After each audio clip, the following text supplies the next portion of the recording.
தாங்கள் பதட்டப்படாதீர்கள். நேதாஜி ரஷ்ய சிறையில் இருப்பது எனக்கு முன்பே தெரியும். முன்பே தெரியுமா? அவரை ரஷ்ய சிறையில் அடைக்க செய்ததே நான் தான்.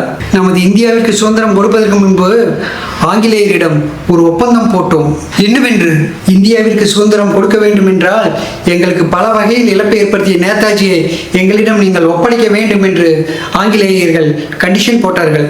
மேலும் இந்த ஒப்பந்தத்தில் நீங்கள் கையெழுத்து போட்டால்தான் இந்தியாவிற்கே நாங்கள் சுதந்திரம் கொடுப்போம் என்று அவர்கள் உறுதியாக சொல்லிவிட்டார்கள். அந்த ஒப்பந்தத்தை நாங்கள் ஏற்றுக்கொண்ட பிறகு நான், காந்தி, ஜின்னா, மௌலாயா ஆகிய 4 பேரும் கையெழுத்து போட்டு கொடுத்த பிறகே நமது இந்தியாவிற்கு சுதந்திரம் கொடுத்தார்கள். அந்த ஒப்பந்தத்தின் படிதான் ரஷ்யாவில் தங்கிய இந்த நேதாஜியை கடிதம் மூலம் தெரிவித்தேன். அவர் ரஷ்ய அதிபர் ஸ்டாலினிடம் சொல்லி சிறையில் அடைக்கப்பட்டார். இதில் எதற்கு இந்த விமான விபத்து நாடகம்? அது நமது மக்களை நம்ப வைப்பதற்காக.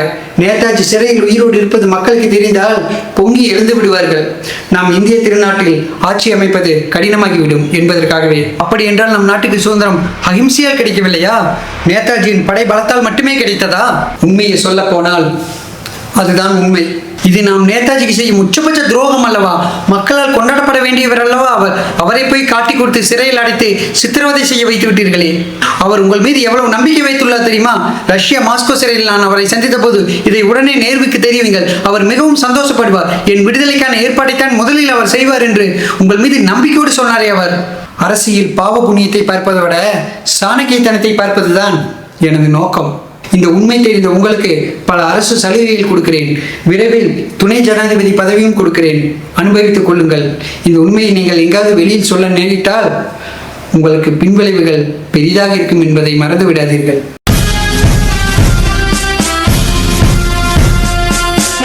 நேருவை மீறி என்னால் நேதாஜி உயிரோடு இருப்பது பற்றி வெளியில் ஏதும் என்னால் சொல்ல முடியவில்லை. சாபாஸ். பதவி சுகத்திற்காக நேருவின் துரோகத்திற்கு நீங்களும் துணை போய் விட்டீர்கள் அல்லவா? உங்கள் மீது உயர்ந்த மரியாதை வைத்திருந்தேன். ஆனால் நீங்கள் இப்படி ஒரு வாழ்க்கை நாம் வாழ வேண்டுமா? இதனால் எனத்தை சாதித்து விடப் போகிறீர்கள். இதில் உங்கள் பிறந்த நாளை ஆசிரியர் தினமாக கொண்டாட வேண்டும் என்று பரிந்துரை வேறு செய்கிறீர்கள். என்னை பொறுத்தவரை அந்த தகுதி ஒருபோதும் உங்களுக்கு இல்லை. எப்படிப்பட்ட மாவீரர் நேதாஜி! எப்படி கொண்டாடப்பட வேண்டியவர் அவர்! அவரை போய் சிறையில் வாடும்படி செய்து விட்டீர்களே. இறந்து விட்டதாக பொய் செய்தி பரப்பிவிட்டார்களே.